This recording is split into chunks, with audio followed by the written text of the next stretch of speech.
Marcus Aurelius, the philosopher king, was one of Rome's most esteemed emperors and a pivotal figure in Stoic philosophy. Join me on a journey through history and philosophy as we explore the full spectrum of his life, including his early years, his rise to power, his reign as emperor, the military campaigns he embarked on, his philosophical contributions, and his enduring legacy. We will explore his famous work, The Meditations, a work of philosophical beauty and genius that continues to inspire and influence people to this very day. Marcus Aurelius, known as one of the last 5 good emperors of Rome, was born on the 26th of April 121 CE in Rome, and he was born into an influential senatorial family. His father, Marcus Aurelius Verus, held the office of praetor, but died when Marcus was only 3 years old. His mother, Domitia Lucilia, was an immensely wealthy woman. She descended from a consular family. Raised by his mother and his grandfather, Marcus grew up in an environment steeped in the traditions and responsibilities of the Roman aristocracy. From a young age, Marcus was exposed to the finest education available. His early interest in philosophy was sparked by his teacher Dionysius, who introduced him to Stoicism.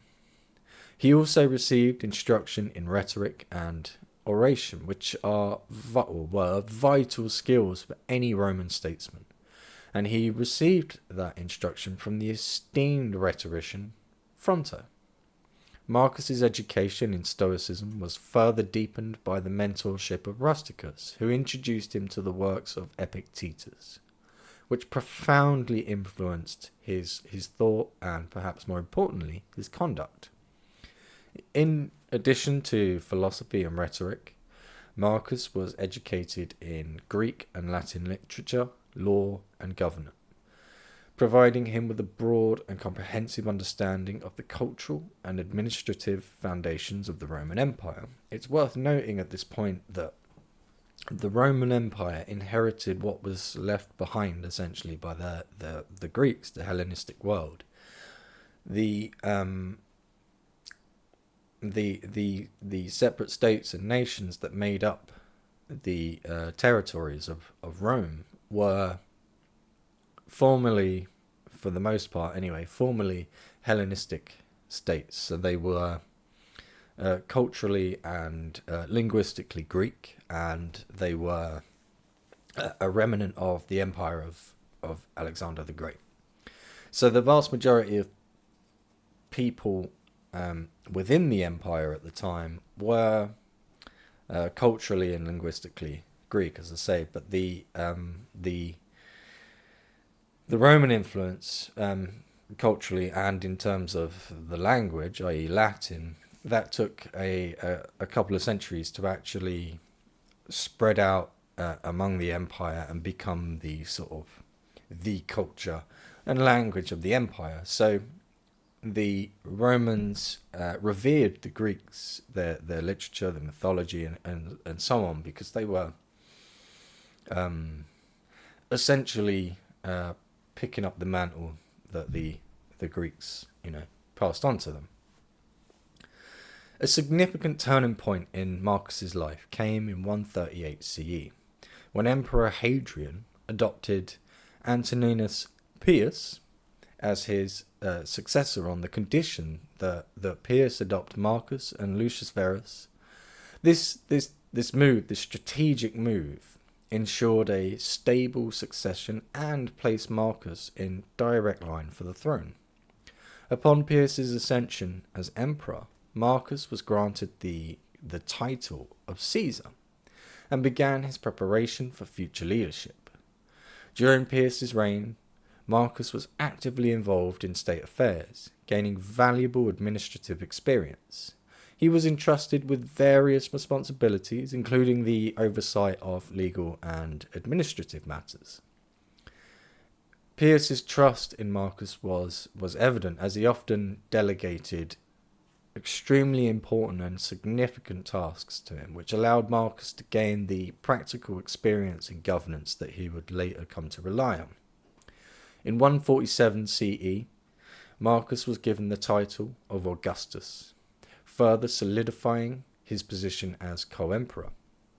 Throughout this period, Marcus continued to cultivate his philosophical interests, balancing his administrative duties with his intellectual pursuits. His education and his early responsibilities prepared him very well for the challenges of leadership, and challenged he was. Marcus had a tough time as Roman emperor. Upon Pius's death in 161 CE, Marcus Aurelius ascended to the throne, sharing power with Lucius Verus. This dual reign was unprecedented in Roman history and demonstrated Marcus's commitment to the shared leadership. While Marcus focused on the western provinces and internal governance, Lucius took charge of the eastern territories. The initial years of their reign were marked by significant military challenges. The Parthian War of 161 to 166 CE required Roman intervention to repel the Parthian advances in the east. Lucius Verus led the campaign, which ultimately succeeded, but rather tragically brought back the Antonine Plague, which was a devastating epidemic that significantly reduced both the empire's population and the sort of morale and cultural cohesion of the empire. And on top of that, it weakened the military and economic strength of the empire. Marcus's leadership was further tested by the Marcomannic Wars of 166 CE to 180 CE. Germanic tribes, including obviously the Marcomanni, launched invasions across the Danubian frontier, threatening the stability and safety of the empire. Marcus personally led his legions in multiple campaigns to repel these invasions, spending much of his reign on the battlefield. His military leadership was marked by resilience and strategic acumen, despite the ongoing pressures and obviously resource constraints. Marcus Aurelius's most enduring legacy is his philosophical work, Meditations. Written, as all great works were in that time, it was written in Greek, and it was written during Marcus's military campaigns. The Meditations was a series of personal reflections intended for his self-improvement. These writings provide a window into his Stoic beliefs and his thoughts on duty, virtue, and the nature of human existence. However, Marcus wrote this for himself. He never intended for it to be viewed by other people. It was never intended to be like a public document. It was essentially his philosophical diary.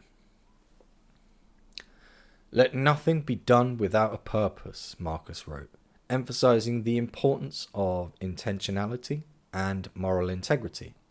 His reflections reveal a profound commitment to Stoic principles, advocating for rationality, self-discipline, and the acceptance of fate. Meditations continues to be a seminal text in philosophy.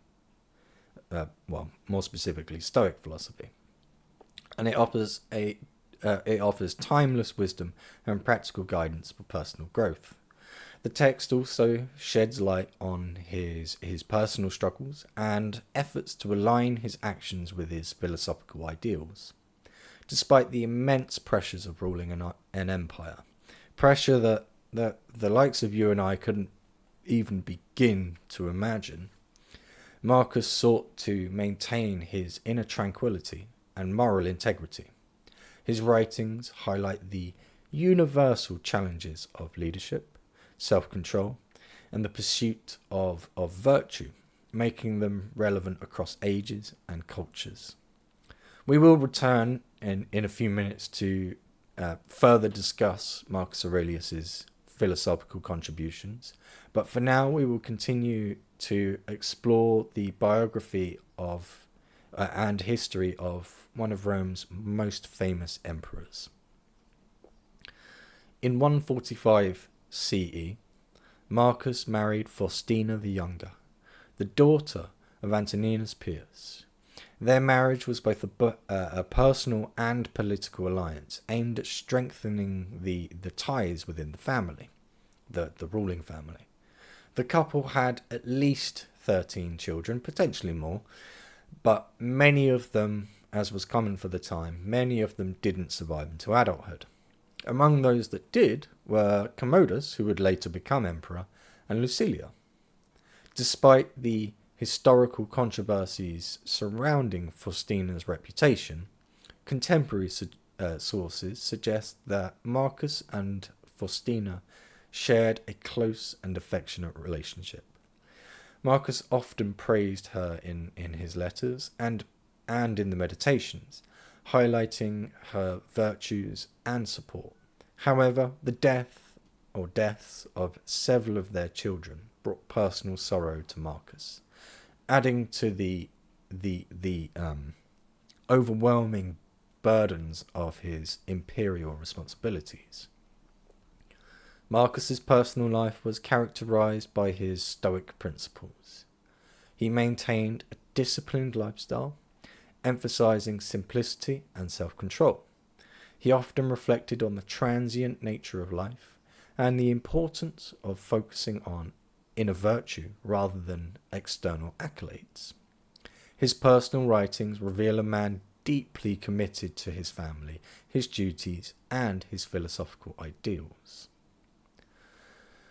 Marcus Aurelius died on March 17th, 180 CE, in what is modern-day Vienna. His death marked the end of an era, as he was succeeded by his son, Commodus. Unlike his father, Commodus's reign was marked by instability and excess, often cited as the beginning of the decline of the Roman Empire. Marcus's legacy is, to say the least, it is multifaceted. As an emperor, he is remembered for his dedication to duty and his efforts to maintain the empire's stability amidst numerous challenges. His reign was marked by significant military conflicts, economic difficulties, and a devastating plague which, as I mentioned before, drastically reduced the population of the empire. Yet throughout all of that, he managed to uphold the integrity of the empire. His philosophical writings have had a lasting impact on Western thought. Meditations remains a cornerstone of Stoic philosophy, offering insights into the mind of a ruler committed to living by his principles. Marcus's reflection on duty, virtue, and the nature of the human condition continue to inspire readers and provide valuable guidance for personal growth and ethical living. Marcus Aurelius's reign also saw efforts to implement legal reforms aimed at improving the civil law and the lives of, should we say, the less favoured. So that is people like slaves, widows, children, and so on. He sought to make the legal system more equitable and just, reflecting his commitment to Stoic principles of fairness and justice. However, his reign was not without its challenges. The continuous military campaigns and the Antonine Plague strained the empire's resources and left little room for significant or meaningful civil policy innovations. Despite these constraints, Marcus's dedication to justice and equity was evident in his efforts to address the needs of marginalized groups. One controversial aspect of his reign, which comes up quite frequently in discussion, was the sporadic persecution of Christians. Although not systemically initiated by Marcus Aurelius, these persecutions occurred during a time of growing tension between the traditional Roman religious practices and the emerging Christian community. Marcus's philosophical writings, however, do not reflect a specific animosity towards Christians, suggesting that his personal and individual stance may have been more tolerant. In reality, we will never truly know, because very little remains that could actually confirm it one way or the other, but there is a mountain of speculation from both from contemporaries of Marcus Aurelius and also later academics and scholars. So it is a point of controversy, of contention, but it's, I think, a good indication and reflection of the complexity of the character of Marcus Aurelius. Marcus Aurelius exemplified the Stoic ideal of a philosopher king, striving to live according to his principles while navigating the complexities of ruling a vast empire. His writings in Meditations continue to inspire readers with their timeless wisdom, and his reign is often viewed as a pinnacle of Roman imperial governance. Now that we have explored some of the history and biography of Marcus Aurelius, and not in any particularly comprehensive way, because we could talk for many hours about the history and biography of Marcus Aurelius, but I just tried to pull out the threads that were most relevant and that are the sort of milestones of his life and legacy. But now that we've looked at that, it's time to turn our attention back to his philosophical work, Meditations. So Meditations by Marcus Aurelius is a deeply introspective work that provides a unique window into the mind of one of history's most renowned Stoic philosophers.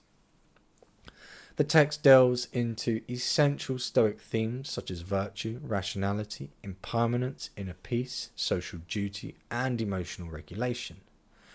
So the rest of this video is going to examine these philosophical ideas in some detail, highlighting their significance within the Stoic framework and providing some analysis supported by relevant quotes and also some input from other scholarly sources. So we're going to start with virtue as the highest good. In Stoicism, virtue is considered to be not only the highest good, but the only true good, encompassing wisdom, courage, justice, and temperance. Virtue is inherently valuable and serves as the foundation of a morally good life. Marcus Aurelius repeatedly emphasizes the centrality of virtue. He writes, "Waste no more time arguing what a good man should be one." This directive underscores the Stoic commitment to practical ethics. And not just the Stoic commitment to practical ethics, but it also is a reflection of the Greco-Roman moralists in general, because they all take, well, not all of them, but most of them take quite a practical approach to philosophy. They look at it as a means by which to essentially as instruction on how to live a good life, rather than sort of vague notions about, the nature of the universe and such things. So virtue it isn't just an abstract concept. It's an actionable guide for living. According to Long and Sedley, Stoics believe that virtue is sufficient for happiness and that external circumstances do not detract from the moral worth of virtuous actions. By embodying virtues, by embodying virtues such as wisdom, courage, justice, and temperance, individuals can navigate life's challenges with moral integrity. Marcus urges readers to focus on personal development and ethical behaviour, highlighting that the true measure of a good life lies in virtuous actions rather than external achievements. To further elucidate, virtue in Stoicism is not just about moral character, but also about living in harmony with nature and reason. As Cicero, an ancient Roman philosopher and statesman, noted, virtue is a habit of the mind consistent with nature and reason. This consistency with nature and reason means that virtuous actions are inherently aligned with the rational order of the cosmos, leading to a fulfilled and content life regardless of the external circumstances. So that's something that is found in other philosophies as well, this notion of virtue as the highest good.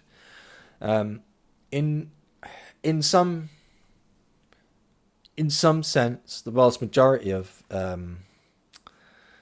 philosophies, at least from that time,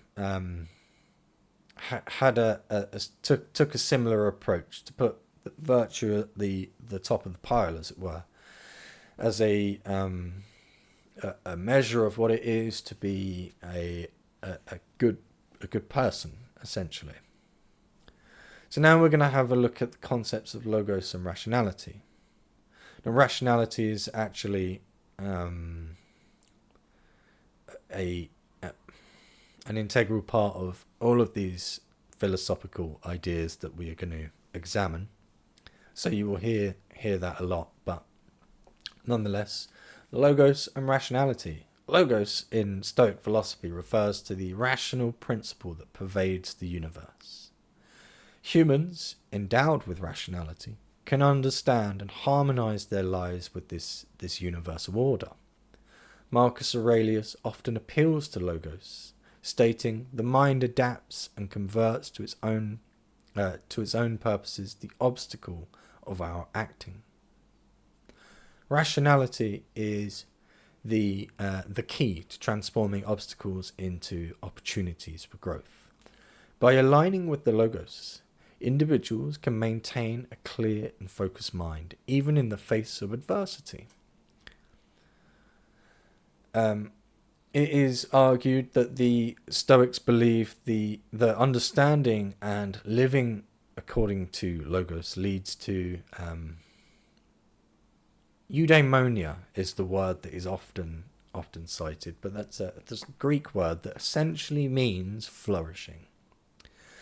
When people describe these things, they often use the word eudaimonia. I think partly because it sounds great, what a beautiful sound, but also partly because it doesn't directly translate into English. So we have flourishing, but that's, instead of a direct translation, that's more of an approximation. But yeah, so as I say, the Stoics believe that living according to the logos leads to this flourishing.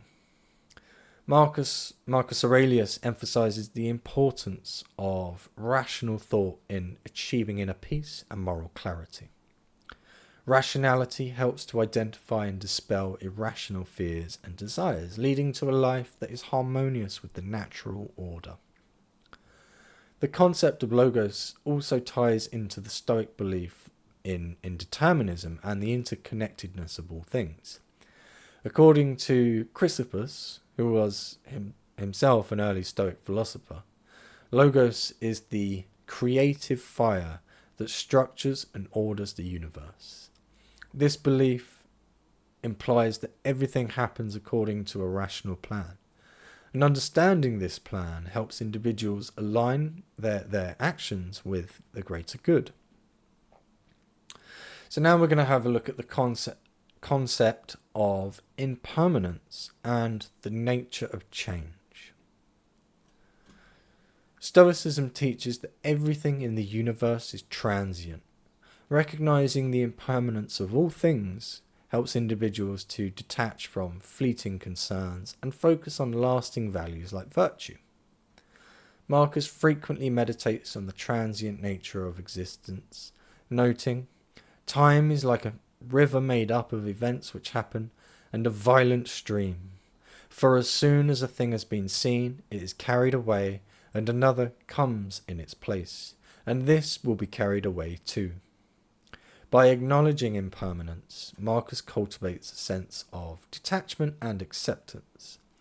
This detachment is often confused or misrepresented as apathy, but that's a misunderstanding. The detachment isn't apathy, but a recognition that true stability comes from within, and obviously not from external conditions. As Epictetus, another prominent Stoic philosopher, states, some things are up to us, and some are not. Understanding the transient nature of life allows you as an individual to focus on what is genuinely important, developing and maintaining virtue. It also fosters resilience as it prepares the mind to accept change and loss without being overwhelmed. This focus on impermanence aligns with the Stoic practice of negating visualization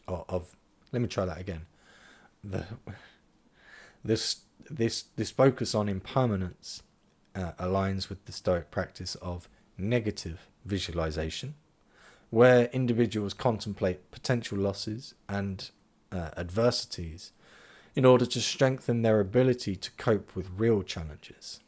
Seneca, a Roman Stoic, advises practicing this regularly to help strip things of all that is glamorous and to see their cheapness. This practice helps individuals prepare emotionally for life's inevitable changes and maintain equanimity in the face of uncertainty. Inner peace and tranquility. Inner peace is a core Stoic goal. It is achieved through living in accordance with reason and nature and accepting what one cannot control. Marcus often seeks tranquility through introspection, writing, "Nowhere you can go is more peaceful, more free of interruptions than your own soul." Inner peace is, according to the Stoics, is cultivated through self-reflection and rational understanding. Marcus's emphasizes that true tranquility is found within and never ever comes from external sources or circumstances. According to Haddo, Marcus's emphasis on inner peace reflects the Stoic practice of focusing on the present moment and accepting life's uncertainties.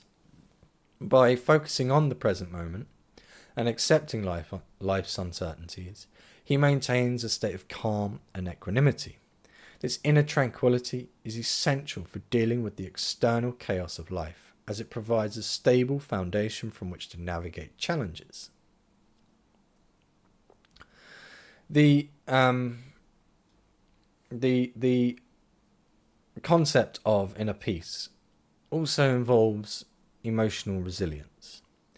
Stoics believe that by understanding the nature of emotions and their triggers, you can maintain tranquility. As Seneca writes, "He who suffers before it is necessary suffers more than is necessary." By practicing mindfulness and rational reflection, individuals can prevent unnecessary emotional suffering and cultivate a serene and composed mind. So now we're going to look at the concepts of duty and social responsibility. Stoicism posits that humans are inherently social beings with responsibilities towards one another. Fulfilling your role within society or within the community is essential for living a virtuous life. Marcus reflects on his responsibilities by writing, "Men exist for the sake of one another. Teach them then, or bear with them." So, as I started, I will try that again. Men exist for the sake of one another. Teach them then, or bear with them. So Marcus views his social role as an opportunity to practice virtue. He emphasizes the importance of contributing to the common good and fulfilling one's duties with integrity and compassion. As Sellers notes, Stoicism teaches that individuals should act for the benefit of society, recognizing their interconnectedness with everyone else and everything else. This sense of social responsibility extends beyond personal virtue to encompass a commitment to societal well-being. By conscientiously performing his duties as an emperor, Marcus exemplifies the Stoic ideal of living in harmony with others and contributing to the greater good. Furthermore, the Stoics believed that each person has a unique role to play in the community. Fulfilling this role is a form of service to humanity and the rational order. Epictetus advised focusing on your duties and contributing to society, stating, "What is not good for the swarm is not good for the bee." This perspective highlights the importance of collective well-being and the interconnectedness of individual and communal flourishing. So that's the concepts of duty and social responsibility that are key components of Stoic philosophy, but they were also key components of the culture of Rome at the time, especially amongst the Roman statesmen. So now we're going to have a look at the concepts of perspective and objectivity.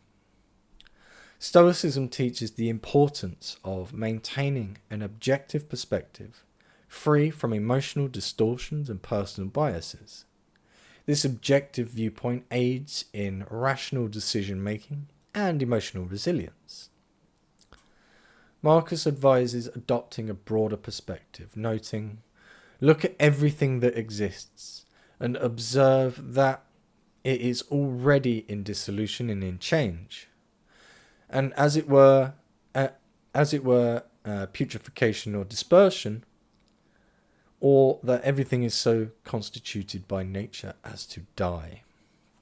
So there's a lot in that quote, so I'm going to do it again. I'm going to read it again, just so that it's a bit more clear. "Look at everything that exists, and observe that it is already in dissolution and in change, and is, as it were, putrefaction or dispersion, or that everything is so constituted by nature as to die." By viewing situations objectively, Marcus minimizes the impact of personal troubles. This broader perspective helps to place individual experiences within the larger context of nature's order, fostering resilience and rationality. As Long explains, the Stoic practice of cognitive reframing encourages individuals to see beyond the immediate emotional responses and understand the larger rational order of the cosmos. This cognitive reframing is a key Stoic strategy for managing stress and adversity, as it encourages a detached and balanced view of life's challenges. This perspective aligns with the Stoic idea of the view from above, where individuals imagine seeing their lives from a higher vantage point, reducing the emotional weight of their immediate concerns. This technique helps to cultivate a sense of proportion and diminish the significance of daily hassles in the grand scheme of things. As Marcus advises, how trivial the things we want our work for are compared with what happens in the world. It's a beautiful quote. So now we're going to come on to the concept of self-improvement and ethical living. And in my understanding of Marcus Aurelius and my reading of his work and the work of his contemporaries, this seems to me to be the most important philosophical idea to Marcus himself. Continuous self-improvement and ethical living are fundamental to the Stoic practice. This involves regular self-reflection and a commitment to aligning your actions with virtuous principles. Do every act of your life as though it were the very last act of your life. Marcus urged himself in the meditations to live with purpose and integrity. And we have a similar saying in modern day. In the modern day, live every day as if it's your last. It's essentially that principle. Marcus's reflections reveal a dedication to ethical living through constant self-assessment. He strives to embody the Stoic virtues in every action, fulfilling his moral potential. As Hadot emphasizes, Stoic self-improvement is an ongoing process of ethical refinement and self-discipline. This relentless pursuit of personal excellence reflects the Stoic ideal of living a coherent and principled life. By continuously seeking self-improvement, Marcus demonstrates that ethical living is a dynamic, ongoing process. The practice of self-improvement involves regular exercises in self-examination and reflection, often referred to as spiritual exercises in Stoic literature. These exercises include reviewing your daily actions, identifying areas for improvement, and cultivating virtue. Seneca advised ending each day with reflection, stating, "When the light has been removed and my wife has fallen silent, aware of this habit that's now mine, I examine my entire day and go back over what I've done and said, hiding nothing from myself." This practice ensures continuous ethical growth and alignment with the Stoic principles. And it is, as a practice, it actually forms the basis of a lot of what is used in modern day therapy and talking therapies and so on. So cognitive behavioral therapy, as an example, utilizes essentially this principle. And pretty much every self-help book that's ever been written also emphasizes this principle. So the final philosophical idea that we're going to look at in this whistle-stop tour of Marcus Aurelius and his philosophy is emotions and rationality. Stoic philosophy advocates for regulating emotion through rational thought. Emotions are seen as judgments that can be reconstructed through reason. In the Meditations, Marcus writes, "The happiness of your life depends on the quality of your thoughts." And this quote highlights the Stoic belief in the power of rational thinking to shape emotional experiences. And it is a quote that you've probably heard before, because you only have to go on to social media for 2 minutes to see someone say something along those lines. And it's not that it's a cliche or a trope, it's that it's true. It is as true as anything can be. We have all experienced times in our life where life is hard and we make it feel worse. We make it more terrible, more hard through the way that we are thinking about it. So this idea of the quality of your life depending on the quality of your thoughts is something that we have all seen in some way, shape or form in our own lives, and we can all view and relate to and understand. So Marcus Aurelius viewed emotions as cognitive responses that can be modified through rational reflection. By challenging like irrational beliefs and focusing on reason. He aims to achieve emotional balance. As Robertson explains, Stoicism prefigures modern cognitive behavioral therapy by teaching techniques for managing emotions through rational analysis and self-control. By controlling his thoughts, Marcus seeks to maintain inner peace and resilience. The Stoics believe that emotions arise from our judgments about external events rather than the events themselves. By evaluating these judgments through reason, individuals can transform their emotional responses. Epictetus illustrated this concept quite beautifully by stating, "Men are not disturbed by things, but by the views which they take on them." This perspective underpins the Stoic approach to emotional regulation, where rational thought is the primary tool for achieving emotional stability and inner peace.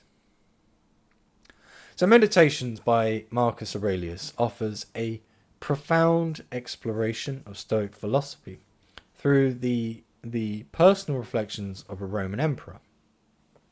Its emphasis on virtue, rationality, impermanence, inner peace, and social duty and emotional regulation provide a timeless guide for ethical living and personal resilience. By aligning his life with Stoic principles, Marcus Aurelius exemplified the pursuit of wisdom and moral integrity, offering valuable insights for both ancient and modern readers alike. Now, this video has been, in some respects, it's been comprehensive because we've covered so much. But at the same time, each of those things that we have covered we have barely touched on them. These are essentially like little snippets about a great many things, but I will in the future make more videos about the meditations because there is so much to be learned from it. But in the meantime, while I don't wish to tell you what to do, I think it would be, if you haven't read it, I think it would be in your best interests to pick up a copy of Meditations and give it a read. It's not super long. As I say, it was never intended to be, it was never written with the intention of sharing it. It was a private diary that Marcus Aurelius kept of his philosophical thoughts and so on. And because, and this is just my opinion, but because of that private nature of it, it is more profound than something that would have been written for other people could ever achieve, because it is such a personal and introspective document. When you read the Meditations, you cannot help but turn those thoughts inwards and look at your own life, and it is beyond the philosophical beauty and genius of the Meditations. It also happens to be a beautifully written piece. So, as I say, I heartily recommend that you go and read Meditations. You can get it online. You can get audio versions of it. There's probably video versions of it on, video readings of it on YouTube or whatever. But whatever form it takes, read it, listen to it, watch it, whatever that form you prefer. Go and absorb the beauty of it and the gravitas and the significance of the ideas. Take a moment to reflect on the poetic beauty in which these ideas are portrayed. And don't just read it once. Read it. My recommendation would be to read it cover to cover a couple of times. Now, it's not very long in the grand scheme of things, so it won't take you long to do that. But read it cover to cover a couple of times. And when you do that, make note of things that stand out to you. Some lines within the text that, when you read them, caused an emotional response of some kind. You know, that feeling you get when you read something and it's almost like it is speaking directly to you. So note those things down, and then after you've done your couple of full read-throughs, go back to those particular sections and read them, and then use that as a framework, if you will, to think introspectively about your own life, because there is so much value to be had from reading meditations that just cannot be articulated in words, because there's so much more to it than just words. There is the emotional component too. So go and read the meditations and study it and apply. Don't just read it as a work of literature. Apply those ideals to your own life. Think about yourself in the same introspective way that Marcus Aurelius was thinking about himself when he wrote the meditations. So that's it for today. I am going to make in the future some much more in-depth videos about individual concepts from within meditations, because it is beyond being an incredible work of philosophical genius and artistry. It's also one of my favourite things to read. So I have read it many times, and I have discussed it with people far smarter than I, and so on. So I have a lot more to say on the meditations that I will do in future videos. But for now, what we have gone through is a really quite quick overview of Marcus Aurelius, his philosophical contributions, and the enduring legacy of the Philosopher King. So yeah, thank you for watching. I hope you found it interesting, and if you got this far and you haven't subscribed, please do so. And also like the video and all the other YouTubey things that I always forget to mention when I do these videos. So yeah, thank you very much for your time and attention, and I will see you next time.